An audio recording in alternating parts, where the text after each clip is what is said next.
Joet stopt de trein wel krees op het station van Staren.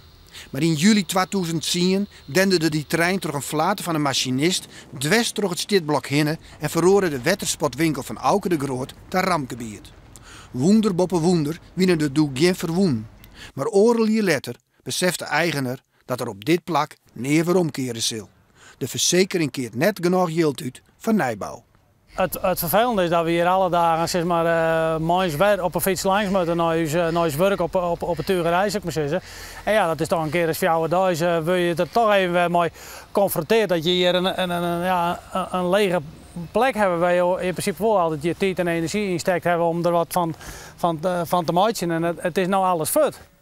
Uit de Neet begint de Grootderm nog een nieuwe zaak op het industrieterrein. De loods die er al stier van zijn voordien is nu verbouwd tot een nieuw bedrijf van de Tugerij van Boorten. Nou, dit is het nieuwe plak waar we naar oorlier het werkje en naar oorlier top zeg maar verder gaan. Alle accessoires, inderdaad, krekkers, kleding en dat soort spullen. Dat hebben we hier net. We hebben hier geen oor in. Je kan een hege vlees springen, maar het wordt er net oorzaam. En dan moet je gewoon roeien met de riemen die je hebt. En daarom wil de Groot nog wel één keer waarom naar die plek des onheils. Al schijnt de Groede.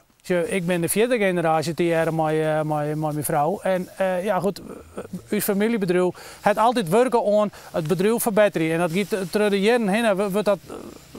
Dan doe je dit en dan doe je dat. En daar heb je dit een wezenlijk onderdeel van. En ja goed, dat is nou fut en het komt net weg. Dat komt gewoon net. Daar hebben we niks van aan. Voor het nieuwe bedrijf steekt de Groot hem diep in de schulden. Want hier leidt wel zijn toekomst. De lenden die wil wat lauw graag achter ons zitten, want dat sjouw je natuurlijk, dat hebben we oorlier mooi meisjouwt en ja goed, dat wil stommen graag houden en weer mooi opgeheven hoofd zeg maar de toekomst in en dat zullen we goed voor ons, ja.